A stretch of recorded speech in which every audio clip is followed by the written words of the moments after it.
Muito bem. Nós estamos na nossa jornada bíblica, livro por livro da Bíblia, e hoje o livro é o livro de Naum. Um livro muito interessante, que fala de algo que a gente pode definir como um paradoxo em alguns momentos, ou uma antinomia, uma aparente contradição, porque fala de dois assuntos importantes, que é o fato de que Deus é misericordioso e paciente, mas Deus também é justo. Deus se ira com aquilo que está errado. As duas coisas estão presentes nesse livro. Eu não sei se você ouviu uma história que eu achei bem engraçada. Aconteceu nos Estados Unidos, uma professora de pré-escola, jardinzinho, não sei como é que chama, eles ficam mudando os nomes dessas formações, eu já estou meio perdido nisso. Como é que chama agora? Quando a criança começa a ir lá nos primeiros anos, como é que chama aquilo lá? Era jardim da infância, agora o que é? Jardim ainda? Bom, e essa professora lá, era um dia muito frio, de neve, e as crianças brincaram, sem sapatos, tal. E quando terminou, chegou a hora de ir embora, esse menino lutando para calçar a bota dele, lutando, não conseguia, pediu: tia, pode me ajudar? A professora foi até lá ajudá-lo. E ela entendeu que ele estava com dificuldade. Embora o menino empurrasse o pé, ela puxasse a bota, não entrava de jeito nenhum. Depois de suar um bocado, conseguiu colocar a bota no menino. Quando colocou, o menino falou: mas tia, a bota está trocada, a bota está no pé errado. Ela olhou e realmente estava. A bota direita estava no pé esquerdo, a bota esquerda estava no pé direito. Toca tirar a bota, mais uma luta para arrancar a bota do pé daquela criança, mas conseguiu tirar. Aí começou a luta de novo, terceira vez agora, colocando a bota de volta no pé da criança, e com luta, empurra, puxa, conseguiu colocar as botas nos pés do menino. E quando ela terminou de pôr, o menino disse assim: tia, essa bota não é minha.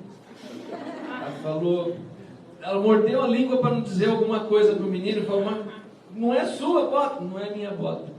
Toca tirar a bota e vai tirando a bota. Quando ela terminou de tirar a bota, ele falou: então, essa bota é do meu irmão, a minha mãe mandou vir para a escola com ela hoje. Toca pôr a bota de novo, um esforço, e puxa, empurra, já não sabia mais o que dizer, colocou a bota de volta no menino.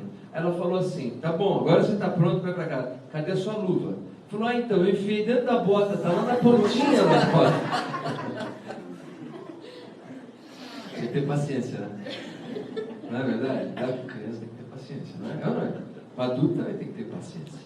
E todos nós nos identificamos com isso, porque a gente sabe do seguinte, que a paciência tem limite, não é? A paciência tem limite. E uma pergunta que surge sempre do ponto de vista teológico é: esse Deus ilimitado, a paciência dele tem limite? Não parece uma contradição de termos? Como pode Deus ser ilimitado e a paciência dele ter limite? Tem? Não tem? Uma coisa muito importante que nós devemos ter em mente, queridos, é que quando afirmamos que Deus é bom, ou que Deus é misericordioso, melhor dizendo, Deus é misericordioso porque Ele é bom. Ou seja, a misericórdia de Deus flui da sua bondade, do atributo divino, dessa qualidade divina de ser bom. E porque é bom, dessa bondade flui, desemboca misericórdia. Mas nós não podemos esquecer que bondade implica em justiça. Deus não pode ser bom se Deus não for justo. E é aqui que às vezes nós temos dificuldade de lidar com as coisas. Nós queremos aceitar Deus que é bonzinho, que é longânimo, que é misericordioso, mas nos esquecemos que Deus, para ser tudo isso, para ser misericordioso, para ser bom, Ele também tem que ser justo. Há um texto interessante no livro de Provérbios, capítulo 29 de Provérbios, fazendo a introdução.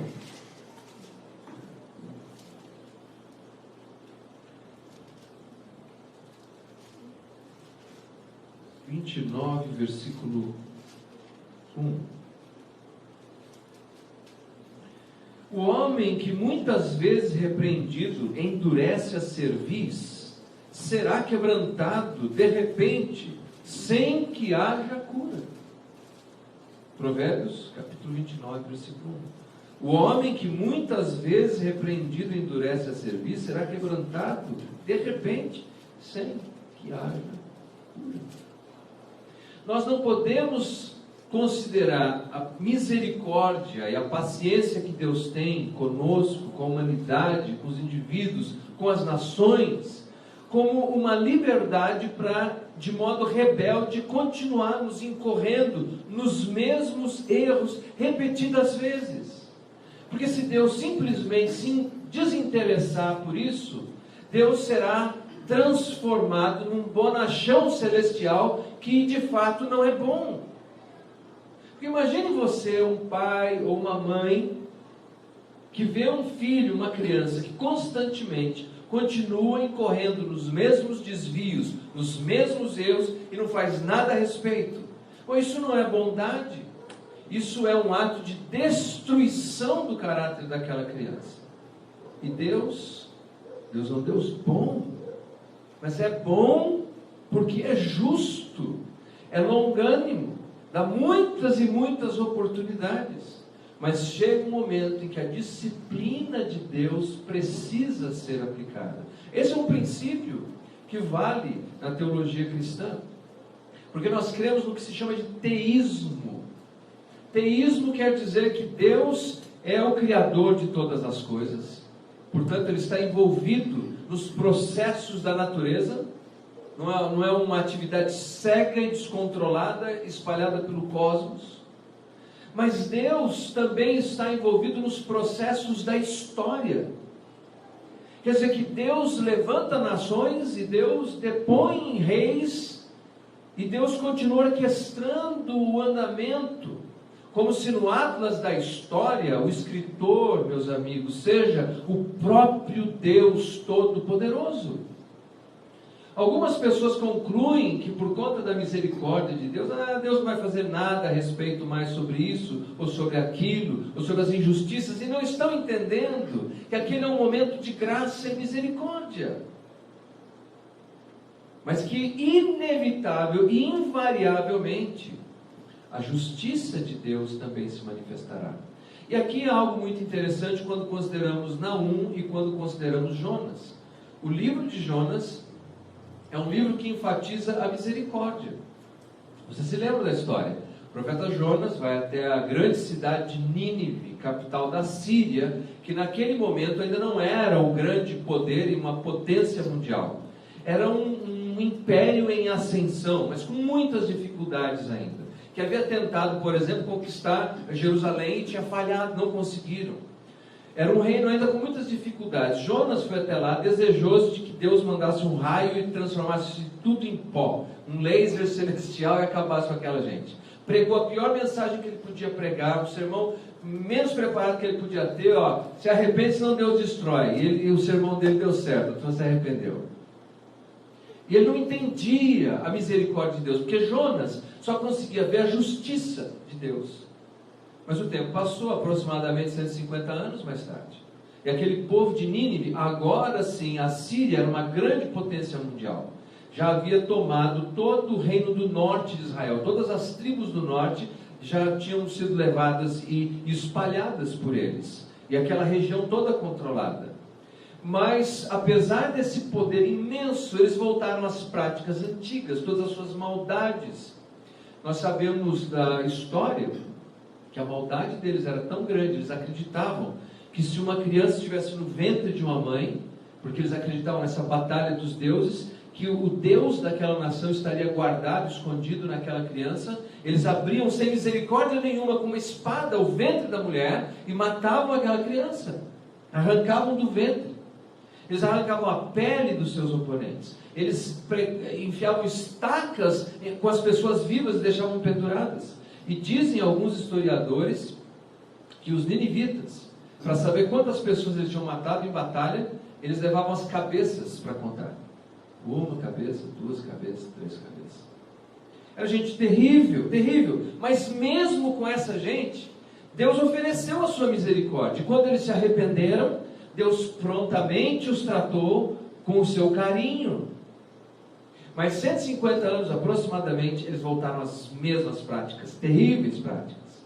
E Deus agora levanta um outro profeta chamado Naum, que já não vai mais levar uma mensagem sobre a possibilidade da misericórdia, mas sobre o juízo iminente, a justiça divina que viria sobre eles. Porque o Deus que é bom porque é um Deus justo. Deus não poderia permitir que aquela nação continuasse praticando tantas maldades com todas as outras nações em nome da misericórdia. Faz sentido? Deus não poderia deixar que isso continuasse. Então, por favor, abra no livro de Naum, para a gente poder considerar algumas coisas nessa manhã. Naum, capítulo 1. São 3 capítulos apenas, é um livro bem curtinho, que você tem a oportunidade depois de ler com calma na sua casa. Vamos ler o primeiro versículo e vamos conversar um pouco sobre o profeta. Diz assim: sentença contra Nínive, livro da visão de Naum, o Eucosita. Veja, sentença contra Nínive. É um termo forense, para dizer que agora saiu a sentença. É a condenação de Nínive. E nós não temos muita informação a respeito de quem é o profeta, a não ser o fato de que o nome dele é Naum, que significa conforto, consolo, da mesma raiz de Neemias, Naum, só que o Neemias termina com Iá, que seria Yavé consola, Yavé conforta, e Naum é apenas conforto, consolo. Depois a gente vai ver por que o nome dele é conforto e consolo, se ele traz uma mensagem tão pesada, tão severa. E a outra coisa que sabemos é que ele é o Eucosita, que é uma referência à cidade dele, onde ele morava provavelmente, onde exercia o seu ministério. Agora aqui nós não sabemos exatamente onde é essa cidade. Existem várias especulações a respeito e 2 são mais prováveis. Uma que associa essa palavra com uma cidade chamada Al-Qosh, que fica numa região do Iraque, e a outra com Cafarnaum. Cafarnaum porque significa cidade de Naum. Então provavelmente ele fosse daquela cidade, e é a teoria que mais me agrada. O que é interessante considerar em qualquer uma dessas hipóteses é que certamente ele era alguém do norte de Israel. E se ele é do norte de Israel, nós estamos falando agora de um período em que toda a sua região já foi invadida, em que os seus familiares foram levados para o cativeiro, e ele mesmo nasceu durante esse cativeiro assírio. Ele nasceu, como poderíamos dizer, sob a alta pressão da guerra. Ele foi concebido durante dias difíceis. Ele nasceu durante dias difíceis. E ele cresceu no meio de um ambiente difícil, seja na região do norte ou em qualquer outro lugar ali. Ele cresceu sob a opressão dos assírios, vendo as injustiças, os abusos, vendo mulheres sendo mortas e bebês sendo sacrificados, vendo pessoas tendo a pele retirada, vendo pessoas sendo colocadas em estacas vivas, gritando com horror de desespero. Ele viu essas coisas, ele cresceu nesse ambiente. E é nesse ambiente que Deus o chama para anunciar uma mensagem. Eu imagino que os pais já tinham uma expectativa de que Deus faria alguma coisa. Não. Como vai ser o nome dele? Não. Consolo. Conforto. E ele passa a apresentar essa mensagem que, como disse, tem uma aparente contradição. Ela é paradoxal. De um lado fala de bondade e do outro fala de justiça. Vamos ler a partir do versículo 2. O Senhor é Deus zeloso e vingador. O Senhor é vingador e cheio de ira. O Senhor toma vingança contra os seus adversários e reserva indignação para os seus inimigos. Perceberam? Forte esse versículo. Não é o tipo de versículo que a gente gosta de colocar naquelas chamadas caixinhas de promessa. Se você tirar isso da caixinha de promessa, fala, opa, não é para mim, vou pegar outro. Ninguém quer ver isso, porque a gente gosta muito do lado que fala da misericórdia. Mas aqui ele vem trazer uma outra mensagem. Eu poderia falar de dias de Jonas, misericórdia, dias de Naum, justiça. O O Senhor é Deus zeloso, vingador. Importante, zeloso, em algumas traduções vem ciumento. Tem alguém que tem uma tradução assim? Tem? Como é que diz a sua? Zeloso, ciumento e vingador. Isso. Porque a ideia é que não é aqueles ciúmes que a gente conhece de marido e de mulher, que às vezes faz aquela situação terrível, né? De amar barraco em festa, visitar no shopping. Não é essa a ideia. A ideia aqui é do zelo. Veja, Deus não é um Deus invejoso. Invejoso é aquele que vê o que os outros têm e ele deseja ter. Deus não é assim. Por que não é assim? Porque Deus é dono de tudo. Eu acho que é o Salmo 50 que fala que o gado e tudo que existe é de Deus. E Deus lá é interessante, fala assim: se eu tivesse fome, eu não te diria. Não contaria, não, estou com fome, ajuda. Deus não precisa disso. Então Deus não é. Mas Deus é um Deus zeloso. Ele cuida daquilo que é dele. Ele cuida daqueles que são deles. E quando alguém abusa daquilo que é dele, ou daqueles que são deles, Deus então virá com a sua justiça sobre eles, porque Ele é um Deus zeloso. Outra coisa importante, o texto diz aqui que o Senhor é vingador. O Senhor é vingador. Veja, olha, versículo 2, o Senhor é Deus zeloso e vingador. O Senhor é vingador. Versículo, continuando na parte B, o Senhor toma vingança. O Senhor reserva indignação. O que isso quer nos dizer? Isso aqui carrega uma ideia que nós já vimos nos Salmos. Chama-se os Salmos imprecatórios, por exemplo. Que é quando alguém sofre uma injustiça.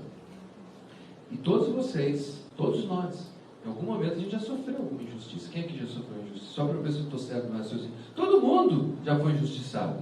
O nosso problema é que quando a gente é injustiçado, a gente já quer tomar vingança nas nossas mãos. Não é? A gente quer fazer alguma coisa a respeito daquilo. Deus é o vingador. A ideia do salmo imprecatório e do texto imprecatório é que você deve entregar a Deus aquele que pratica a injustiça. Porque Deus fará vingança a esse respeito, não você, não eu. Nós não devemos tomar em nossas mãos. Deus fará a vingança. E esse é o cenário que Naum vem construindo. Agora veja o versículo 3. Olha a diferença. O Senhor é tardio em irar-se. Aí fala, que bom. Mas aí continua. Mas grande em poder, jamais inocente o culpado. O Senhor tem o seu caminho na tormenta e na tempestade, e as nuvens são o pó dos seus pés. Ele repreende o mar, faz secar a míngua todos os rios, desfalecem Bazã e o Carmelo, a flor do Líbano se murcha, os montes tremem perante ele, os outeiros se derretem, a terra se levanta diante dele, sim, o mundo e todos os que nele habitam. Quem pode suportar a sua indignação? E quem subsistirá diante do furor da sua ira? A sua cólera se derrama como fogo, e as rochas são por ele demolidas. Aí olha o 7. O Senhor é bom, é fortaleza no dia da angústia, e conhece os que nele se refugiam. Percebem? A tensão e a paz, a justiça e a misericórdia, a ira e a bondade, tudo ali, do mesmo Deus. Me parece muito interessante aqui no versículo 6, assim, quem pode suportar a sua indignação? Tem um incidente descrito no segundo livro dos Reis, capítulo 19, se você puder abrir, por favor, segundo livro dos Reis, capítulo 19.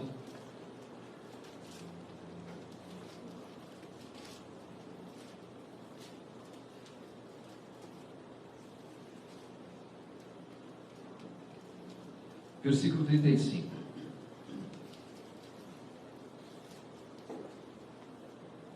Aqui é um problema que o povo de Deus está enfrentando também com os assírios, mas antes dessas profecias de Naum, tudo bem? Então não é o mesmo momento da história. Mas nesse incidente o que acontece é que Senaqueribe, ele está para tomar o controle daquela região. E o profeta Isaías diz ao rei Ezequias que ele pode ficar em paz, porque Deus vai livrá-los. Ezequias não tem ideia como, porque eram 185 mil soldados assírios vindo para invadir aquela região. Ele está apavorado. E ainda o Senaqueribe mandou carta dizendo: você acha que Deus vai te livrar? Os outros deuses não puderam livrar os povos deles, como é que Deus vai livrar você? E o profeta diz: calma, você perdeu o controle da situação, mas Deus não perdeu o controle da situação. Não é bom ouvir isso. Quantas vezes nós perdemos o controle da situação, mas Deus não perdeu o controle da situação. Fiquem tranquilos, são as crianças soltando fogos. Olha o que diz o versículo 35, então, o desfecho dessa história. Então, naquela mesma noite, saiu o anjo do Senhor e feriu no arraial dos assírios 185.000. E quando se levantaram os restantes pela manhã, eis que todos estes eram cadáveres. Um ser celestial, um anjo do Senhor, ou o anjo do Senhor, não dá tempo da gente discutir isso agora. Foi até lá onde estavam os 185.000 mais um pouco de soldados e combatentes. E foi até lá e acabou com todos eles uma única noite. Que poder é esse? Que poder é esse que o nosso Deus tem em suas mãos? Por isso, Naum, no versículo 6 do primeiro capítulo, ele diz: quem pode suportar a sua indignação? Vocês lembram quando Jesus estava sendo aprisionado e o Pedro desembanhou uma espada, e Pedro era ruim de mira, tentou cortar o pescoço do homem, cortou a orelha, e aí Jesus disse assim: calma, você não precisa fazer tudo isso, porque se eu quisesse, podia pedir para o Pai, ele mandaria uma legião de anjos agora, anjos, 185.000 soldados. Há muito poder em Deus, mais poder do que a gente consegue conceber às vezes, e muitas vezes nós ficamos confiando naquilo que nós podemos fazer. Nós precisamos abrir os olhos e lembrar do que Deus é capaz de fazer. Amém? O que Deus é capaz de fazer. E nós encontramos então de um lado esse Deus que vem com ira e cólera, e que vem contra aqueles que praticam a injustiça. E quem pratica a injustiça não é seu inimigo ou meu inimigo. Quem pratica injustiça continuamente é inimigo de Deus. Então, para esses, Deus reserva a sua justiça, a sua ira, a sua cólera, embora ele seja tardio em irar-se. Ele tem paciência, ele espera bastante. É como você... Eu não sei como é que faz hoje, as coisas vão mudando, mas quando eu era menino, a minha mãe punha lá uma leiteira no fogo, e o leite deixava lá. E aí ela fazendo outras coisas na casa, daqui a pouco minha mãe correndo igual um raio para a cozinha. O que foi, mãe? O leite, vai derramar o leite, vai derramar. E quantas vezes, quando ela chegava lá, o leite já tinha derramado.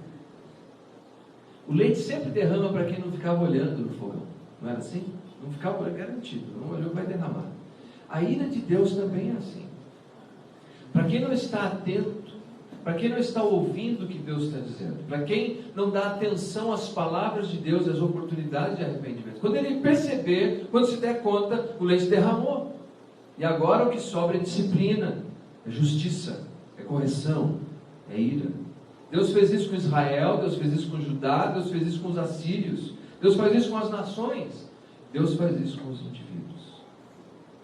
Mas vamos em frente.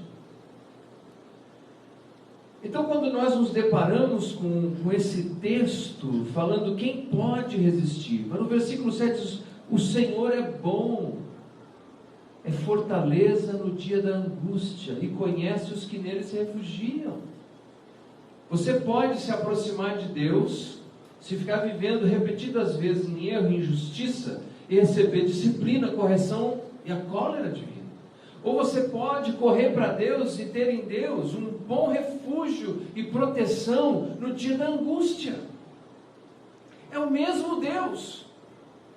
Não é um Deus diferente do outro. Aqueles que nele confiam, veja a diferença, os assírios confiavam neles próprios. Mas aqueles que confiam em Deus, encontram em Deus refúgio e fortaleza. Eu não sei o que você está enfrentando. Eu não sei que tipo de problema você está lidando na sua vida. Eu sei que você tem duas opções: ou você vai confiar em você e no que os homens podem fazer, ou você vai confiar naquilo que Deus pode fazer.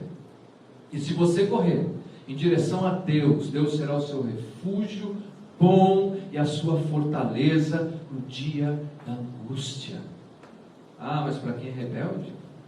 Para quem é rebelde, Deus é o Deus vingador, zeloso, que guarda a sua indignação para os seus inimigos. Deixa eu te dar um breve esboço então do livro. A gente está ainda no primeiro capítulo, sem ir em muitos detalhes. Mas nós podemos dividir o livro em 3 partes para ficar fácil da gente lembrar. A primeira parte do livro é a proclamação, é o quem. Então nós vimos aqui que nós temos inimigos de Deus de um lado e amigos de Deus do outro. Os inimigos de Deus têm lamento, versículo 14. Diz assim, capítulo 1, versículo 14. Porém contra ti, a Síria, o Senhor deu ordem que não haja posteridade que leve o teu nome da casa dos teus deuses. Exterminarei as imagens de escultura e de fundição. Farei o teu sepulcro, porque as viu. Inimigo, é o que vai sobrar. Amigos de Deus, versículo 13. Mas de sobre ti, Judá, quebrarei o jugo deles, quebrarei o jugo deles e romperei os teus laços. De um lado, para os inimigos de Deus, lamento. Para os amigos de Deus, livramento. Então, se qualquer momento nós lidamos com pessoas injustas, que constantemente estão praticando injustiça contra nós precisamos lembrar disso. Eles se tornaram inimigos e adversários de Deus. E para eles restará lamento. Mas se nós continuarmos como amigos de Deus, tendo em Deus o nosso refúgio, para nós haverá livramento. Nós vamos em frente. E então há uma descrição de como isso aconteceria, como essa justiça divina viria sobre eles. Capítulo 2. Nós vamos considerar algumas coisas. Versículo 9. Saqueai a prata, saqueai o ouro, porque não se acabam os tesouros, há abastança de todo objeto desejável. Primeira coisa que Deus estava dizendo a respeito dos ninivitas é que haveria um saque. Tudo que eles tinham ali seria transformado em despojo. A palavra despojo, que aparece com frequência nos textos bíblicos, era usada originalmente para descrever um homem que saía à caça. E quando ele apanhava a caça, ele arrancava o couro daquela caça. E a ideia que era essa, que quando chegassem os adversários da Síria, de Nínive, eles entrariam ali e tirariam tudo aquilo que eles tinham conquistado de maneira injusta. Porque eles exploravam constantemente as pessoas e os povos. Eles continuavam explorando, com uma maldade, uma malignidade imensa. Deus estava dizendo, agora a minha justiça vai cair sobre vocês, de modo que tudo que vocês têm de riqueza será tirado de vocês. A segunda coisa que a gente pode ver está dos versículos 11 ao 13, que é muito significativo nesse contexto. Onde está agora o covil dos leões e o lugar do pasto dos leõezinhos, onde passeava o leão, a leoa e o filhote do leão, sem que ninguém os espantasse? O leão arrebatava o bastante para os seus filhotes, estrangulava a presa para as suas leoas, enchia de vítimas as suas cavernas e os seus covis de rapina. Eis que eu estou contra ti, diz o Senhor dos Exércitos, queimarei na fumaça os teus carros, a espada devorará os teus leõezinhos, arrancarei da terra a tua presa, e já não se ouvirá a voz dos teus embaixadores. Nós sabemos que o leão aparece nas várias obras de arte dos assírios. Porque especialmente a aristocracia assíria gostava de caçar leões. E eles saíam e caçavam essas feras para mostrar o seu poder. E Deus usa a mesma linguagem. E diz assim, agora vocês serão como os leões. Os leões que agarravam a presa e não soltavam, viram a descrição? Porque vocês faziam isso com os povos. Vocês exploravam as pessoas, vocês faziam mal a eles. Agora eu vou caçar vocês, Deus estava dizendo. Era uma imagem muito vívida. Mas é importante a gente lembrar que quando Naum está proferindo essa mensagem, isso parecia impossível. Porque eles eram uma nação muito poderosa, a mais poderosa daqueles dias.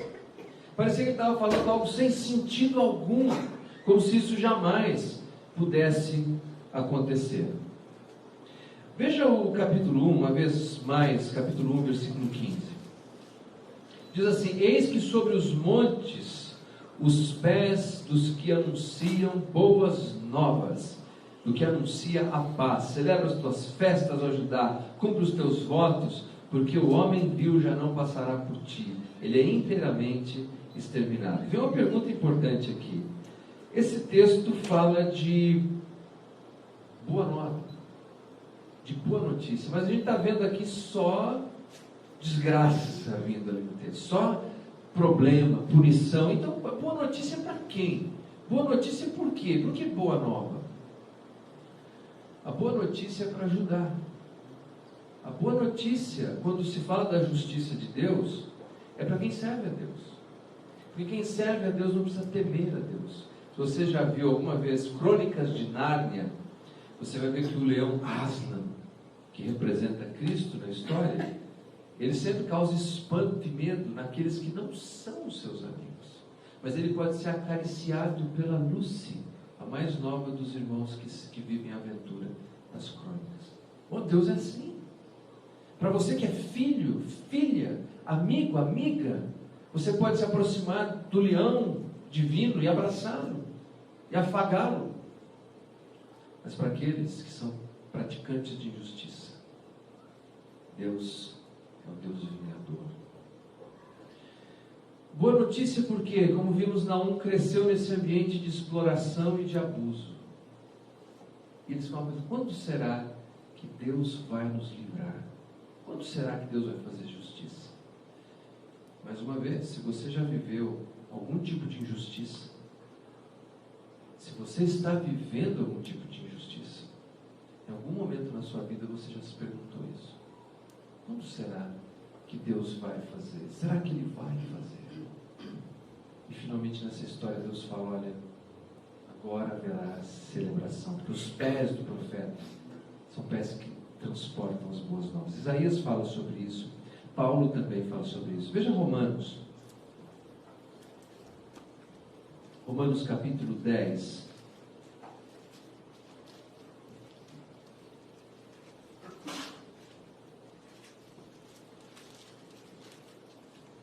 Acho que é o versículo 15. Se alguém puder ler para mim, por favor. Romanos 10, 15. E como pregarão se não forem enviados? Como está escrito: quão formosos os pés do que anunciam a paz, dos que anunciam coisas boas. Isso, os pés. Isaías fala sobre isso, Naum fala sobre isso, Paulo fala sobre isso. É interessante que os pés normalmente não são considerados a parte mais bonita das pessoas. A gente tem pé bonito, mas a maioria não tem. A maioria gosta de comprar sapato bonito, para esconder aquilo que não é muito bonito. Até atrizes famosas, às vezes, usam dublê de pé, sabia disso? Pega alguém que tem um pé melhor, põe o rosto dela, e na hora que vai filmar o pé, corta, traz a outra com o pé bonito. A maioria tem pé feio. Quando eu era criança, meu pai dizia assim: Leandro, meu filho, você é como um pavão. Você é bonito, mas seu pé é muito feio. Você casou comigo. Mas quando é que os pés se tornam bonitos nessa figura de linguagem? Quando é portador de boa notícia. Se você está numa prisão e alguém chega naquela prisão e diz assim: olha, eu vim aqui para dizer que a partir de hoje você está solto. Ou se você está sem dinheiro nenhum e o cara vem com um negócio e fala: você acabou de ganhar esse dinheiro aqui, ó. Dá vontade de beijar aquele pé de quem chegou com a boa notícia. Não é assim? Então o pé se torna bonito. E essa era a ideia aqui. A boa notícia era para aqueles que eram amigos de Deus. E Deus e o Evangelho é sempre uma boa notícia para quem confia nele. Sempre. Mas não é uma boa notícia para quem continuamente continua desafiando a justiça e fazendo aquilo que é errado. A última parte do livro, então a primeira parte do livro, como vimos, trata da proclamação, do quem, o que Deus fará com quem. A segunda parte do livro trata praticamente do como Deus faria a sua justiça. E a terceira parte do livro trata do porquê. Por que Deus faria isso? Capítulo 3, versículo 1. Diz assim: ai da cidade sanguinária, toda cheia de mentiras e de roubo, e que não solta a sua presa. A parte B do versículo: o estalo de açoites. Deixa eu ver se é isso.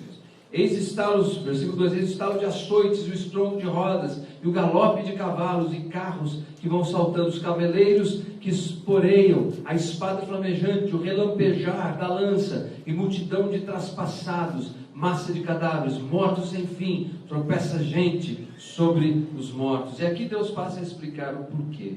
Primeiro, porque é uma cidade sanguinária, como nós vimos. Segundo, porque é uma cidade cheia de mentira e de roubo. E terceiro, porque é uma cidade que não solta a presa. Quer dizer, eles exploravam e continuavam explorando as pessoas. Uma exploração contínua. Por causa de tudo isso, o leite derramou. Era a hora da justiça. Tiveram oportunidade com Jonas, mas não aproveitaram essa oportunidade. Eu agora, nesses dias que saí com a minha família, tive a oportunidade de brincar um pouco com os meus filhos e fui num brinquedo. Era um brinquedo meio radical. Normalmente eu não vou aproveitar que a Julie saiu. Quando o brinquedo é radical, eu mando ela. Eu gosto daqueles que é de canoinha, sabe? Tem florzinha em volta. Eu não gosto de radical. Mas ela não quis ir naquele, fui eu. E era terrível, porque eles criaram todo um negócio e você ia desfrutando do brinquedo passo a passo. E aí chegava num ponto, quando ele ia ficar mais radical ainda, tinha uma placa dizendo assim: você pode sair agora. Porque se você continuar daqui para frente, nós não podemos garantir a sua integridade física. Era ali. Ou saía ali, ou já sabia que enfrentar algo mais complicado para frente. Claro que eu bravamente saía ali. Brincadeira, eu estava com minha filhinha, tinha que dar um bom exemplo. Mas, guardadas as proporções dessa ilustração, Deus sempre vem dizendo, e foi o que ele fez com Jonas enviando a Nínive: vocês podem sair agora, vamos resolver. Mas se vocês continuarem assim, vocês vão sofrer as consequências disso. Eles continuaram. E aquilo que parecia impossível, depois se concretizou. E no ano 612 a.C., Nínive caiu. E você sabe que durante muito tempo caiu de tal maneira que as pessoas questionavam a existência de Nínive. Não se achava traço de Nínive. E a arqueologia foi descobrir só em meados de 1800 é que os arqueólogos acharam algum vestígio. Porque quando Deus vem na sua vida, quem poderá suportar? Um anjo, 180 mil soldados. Quando Deus diz assim: basta, não basta. Quando você sofrer injustiças, não tente você mesmo se vingar. Confie em Deus. Deus fará justiça no devido tempo, na devida hora. Mas se você ficar insistindo em querer tomar vingança na sua própria mão, você vai se tornar uma pessoa amarga. E você vai acabar se tornando uma cópia daquele que é seu oponente. Você vai começar a se tornar alguém tão azedo, tão azeda.